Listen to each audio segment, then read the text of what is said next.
in the down markets. People are going to freak out for a few minutes. Don't freak out. Just go learn some new techniques. And during those down markets, man, that's where the low-hanging fruit really is. Chris, there are some people listening today that are future millionaires. Steve Dancer. He is a real estate broker, investor, developer, retired master builder with over 35 years of experience. And he's a mentor and coach, an expert at creative deal making. But we had a good conversation when I was talking to you about this show, and you had a unique perspective, 30 years in the industry. You know, you've seen some things. So what are your thoughts on what we can expect maybe over the next 12, 24 months? Well, as you know, Chris, I was a custom builder for many years, a licensed custom builder. Actually flipped my first home in 1981 as a young house flipper back in those days, but I was a home builder and how to do that. So I went through all of that 70s stuff just much like Russell did. It was fun, just to say the least. Have a lot of perspective right there. Went through all those things in the 80s too. What we learned through all those years, Chris, is we learned how to make money as builders, investors, and then a little bit later on realtors in the up markets and the down markets. Because they're coming. And you're right, boy, the last 5 or 10 years for new realtors and or investors, there's been a lot of gravy, low-hanging fruit. But what you find out is in the down markets, and this is what you're going to learn. People are going to freak out for a few minutes. Don't freak out. Just go learn some new techniques. And during those down markets, man, that's where the low-hanging fruit really is. When you learn how to make real money in the down markets, Chris, there are some people listening today that are future millionaires, and I hope what I have to say will help them get there a lot quicker, right? Yeah, I mean, because when things are good, it doesn't really encourage development because things can be easy. Although, with low inventory, that's definitely a challenge for agents and investors. But when things are tough, whether that's market or just your business, you have to get creative. You got to get to work and figure out how you're going to solve problems and provide better solutions to people. So it seems like that is that what you're referring to on how folks are they actually they can look at it as this is an opportunity for them to go from A, not to B, but like A to E. That's right. I mean, we experienced the 18% interest rates. We experienced that. And man, there was blood in the streets as far as new builders go. Rows and rows of homes, savings and loan companies were shutting down. They went bust. We experienced all that. This is different today. We're not seeing homes upside down like we did during subprime. Subprime, the homes are just upside down. There were a lot of people that shouldn't have been buying homes that were sold homes. They should have been renting until they saved a few more dollars to qualify for a real loan. Not the loans that were being handed out so easily back in those days. It's a little bit different now, although some of the loans have changed and gotten a little easier, but not nearly like it was just before subprime. So in that time, there was no equity. We had to do deals in those days where there was no equity. So we focused on short sales where we could beat the lenders down and create equity through that sort of thing. Did well over 400 short sales in about 7 years of doing short sales. We created an activity that made that work.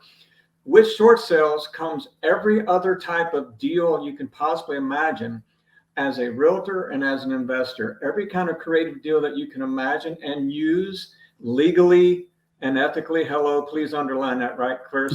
Legally and ethically, do it the right way.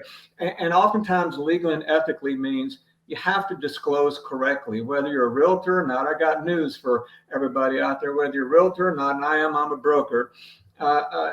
If you don't disclose, man, whether you're a realtor, broker, or just an investor, hello, you got problems. I mean, you got serious problems out there. So do it the right way, disclose, use the right documents, get a good attorney, right? A good real estate attorney, show you how to do it right? Because I've got 2 good ones and they're too darn expensive, but I pay them, right? I pay them well because I make good money and they help support that activity. Yeah. But we're seeing that these interest rates are going to go. What we saw back in the day, Chris, we saw the 18% stuff. We saw inflation go well over 10%. As you know, we're not far from that now, as you know. And so, yeah, and when we had our conversation, I put out a poll just to see what other folks had, and there were a few, and it was basically, hey, where do you think it's going to top out at? 6, 7, 8, 9, and 10. The majority is around the 6 and 7s, but there were some 9s and 10s votes out there. It'll definitely be interesting. Now, one thing that I've been saying, actually, I've said this for years, way before inflation ever kicked in, is the folks that really make the most in this low, like free money environment. By free money, the 4%, 3%, 2%, era that we were living in. The ones that really make the most money are those that built a portfolio with long-term fixed at those rates, and then end up owners financing them when interest rates get up into the 7, 8, 9, 10, era. Because ultimately when the interest rates get there, then they're owners financing for 10, 11, 12, 13, 14. And I mean, those folks will probably end up making 10 times the original purchase price of their house. But there's also this other little spot. And I just bring this up since you're keen on creative financing. Being able to buy a house now with using short-term financing, or say interest rates get to 6, short-term financing may go 12 to 14. Being able to negotiate either owner's financing or subject to existing financing on a house that has 2.5, that's gotten a lot of value. What are your thoughts there? There's some tremendous deals out there, and you're right on the money. I call it creative deal making 101, creative deal making 101, and mastering OPM, other people's money. There's 2.5%, 3% rates out there all day long. Subject to deals out the wazoo. Man is at an area we've been working the last 2 years. We kind of pulled back about 1.5 to 2 years ago on our agency business. We're still doing it. We're still just sold a listing the other day. Okay. We're still doing it, but we're focused more on the investing side because there's some cheap money out there on the creative deal making side. We can get a loan over there. It's 2.5%, 3%, right?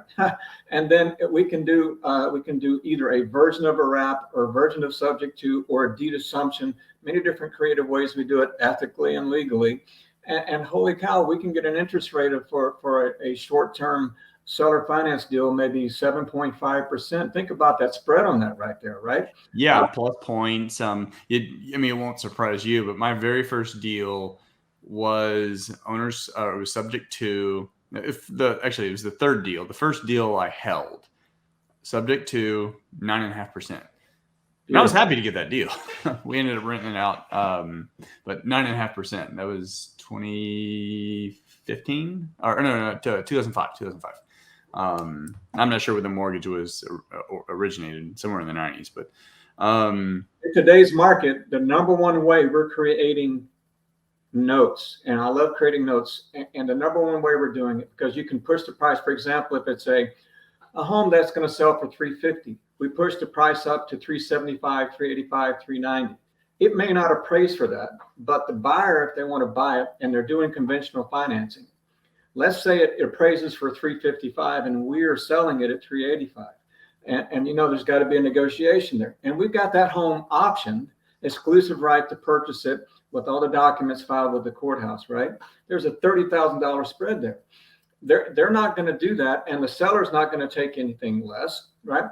And so we simply do a $30,000 second lien carryback note ourselves, a note created out of whole cloth.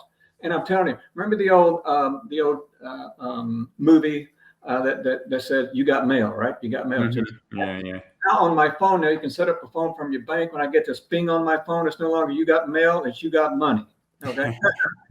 That's the way it's got to be. So we create a note out of that difference right there. While we have equitable interest in the property, we have the legal right to do that. We got a $30,000 note, do it out there for about 10 years. They may pay it off in 5, but man, you got $200, $300, $400 a month coming in out of something you didn't take out of your pocket to create a note. That's creative deal making. You want to become a millionaire?